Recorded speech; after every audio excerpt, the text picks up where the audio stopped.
জনগণের মা বোন ভাইরা, যখন যাদের বক্তৃতা দিচ্ছিল এই মুহূর্তে তখন আমার কিছু মা বোন আমার হাতে টাকা তুলে দিয়েছে। আপনাদেরকে বলতেছি মা বোন ভাইদেরকে, আমাদের টাকা লাগবে না। আপনারা দেখেন এখানে বলা আছে, লেখা আছে, জান দিব চুলাই দিব না। আমার ভাই জান দিয়ে প্রমাণ করেছে, এবার আপনাদের প্রমাণ করবার পালা।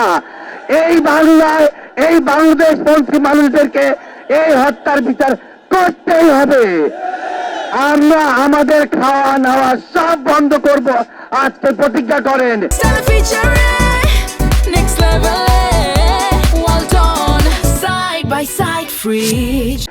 এই শাহবাগের জমিনে বসে যতক্ষণ পর্যন্ত আমাদের শরীফ ওসমান হাদি ভাইয়ের বিচার না হবে আমরা কেউ ঘরে ফিরে যাব না।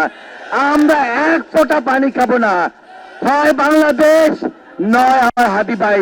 আপনারাই বলবেন আমার বাংলাদেশ থাকবে, আমার হাদি ভাই থাকবে। আপনারা সবাই শপথ নেন, কোন ক্রমেই এখান থেকে এক চুল নড়া যাবে না। ধন্যবাদ সবাইকে।